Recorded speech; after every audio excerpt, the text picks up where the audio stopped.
à tous, après une semaine sans compétition, le MAG revient pour une semaine spéciale Challenge Cup puisque les Agenais préparent leur déplacement du côté d'Édimbourg. Pour cette occasion, nous rencontrons François Bouvier, l'un des demi d'ouverture du SUA.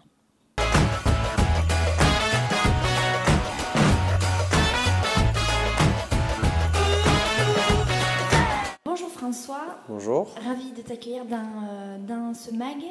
Est-ce que tu peux, pour les supporters qui nous regardent, te présenter en quelques mots? Donc, je m'appelle François Bouvier, je joue demi d'ouverture. J'ai été formé au Stade Dijonnais, à Dijon, dans le nord-est de la France, une région où il n'y a pas trop de rugby. Donc j'ai fait Pôle Espoir à Dijon tout le long de mon lycée. Et après, je suis parti jouer au Stade Toulousain pendant 3 ans, de 18 à 21 ans, et j'ai rejoint le SUA cette année en fait. Qu'est-ce qui a motivé ce choix?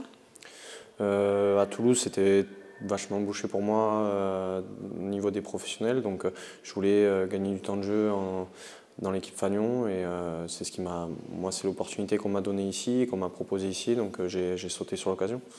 Alors François, tu fais partie de la campagne européenne depuis le début. Quel regard tu portes sur cette compétition?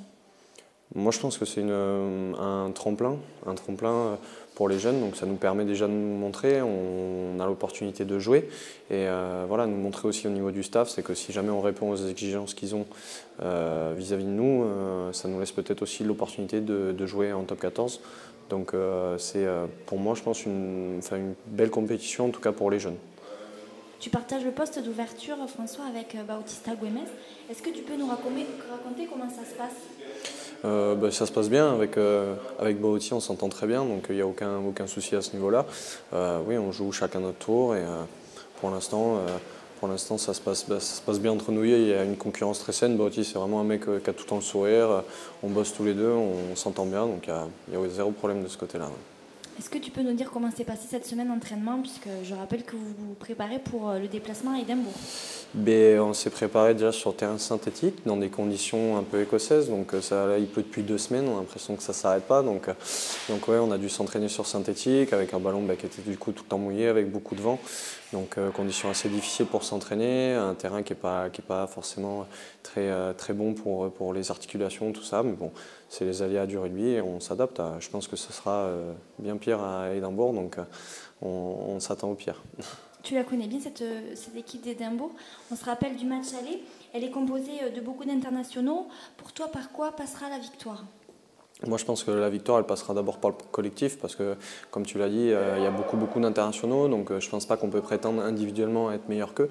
Mais je pense que si collectivement, on reste soudés comme on l'a fait sur plusieurs matchs de challenge européen, notamment à Grenoble, où on loupe la victoire de très peu, je pense que ça peut, on garde toutes nos chances de l'emporter. Enfin, moi, je le vois comme ça en tout cas. Le staff du club ici fait confiance aux jeunes. Est-ce que pour toi, c'est une chose qui fait évoluer et qui fait progresser? Moi, c'est une promesse qu'on m'avait faite une fois quand j'ai signé ici. Donc, moi, j'en ai connu des entraîneurs, on ne sait jamais. Et c'est vrai qu'ils tiennent leurs promesses. Et c'est vrai que du coup, on a confiance, ils nous donnent confiance. Et nous, on essaye de leur rendre un peu la confiance qu'ils nous accordent sur le terrain en donnant le meilleur de nous-mêmes. On sait qu'on ne peut pas être forcément les meilleurs tout de suite parce qu'on est jeune, on a encore beaucoup de choses à apprendre. Mais en tout cas, dans l'engagement, dans les intensités, dans la prise d'initiative, il faut qu'on soit irréprochable. François, pour ce déplacement à Édimbourg, plusieurs partenaires et dirigeants et même salariés du club font le déplacement. Est-ce que c'est important pour vous de sentir cette petite mobilisation? Oui, c'est sympa de voir que tout le club réagit autour de cet événement. Donc, après, on va essayer de faire un peu abstraction de ça, se concentrer sur notre match. Je pense que eux, ça va être plutôt un bon week-end de vacances, entre guillemets, dans un endroit un peu sympa, avec un bon match à la clé. Pour nous, on y va dans un contexte très sérieux pour jouer un match de rugby. Donc, on va essayer de faire abstraction de tout ça. C'est vrai que c'est bien de sentir cette mobilisation, mais après, ça ne va pas changer grand-chose non plus. Merci beaucoup François, on te souhaite un très bon match. Merci à vous.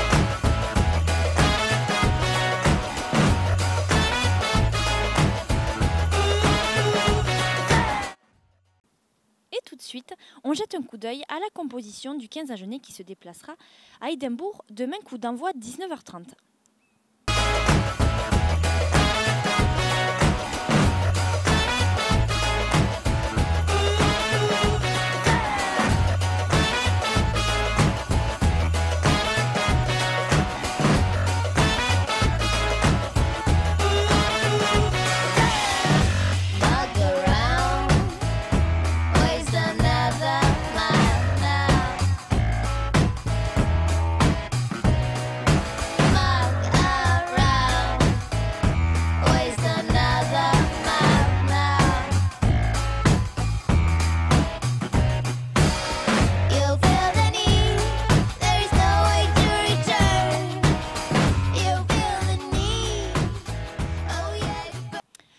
Mag, c'est tout pour aujourd'hui. Nous vous rappelons le rendez-vous du week-end, c'est cette 5e journée de Challenge Cup, coup d'envoi demain Édimbourg-Agen à 19h30. Bon week-end à tous.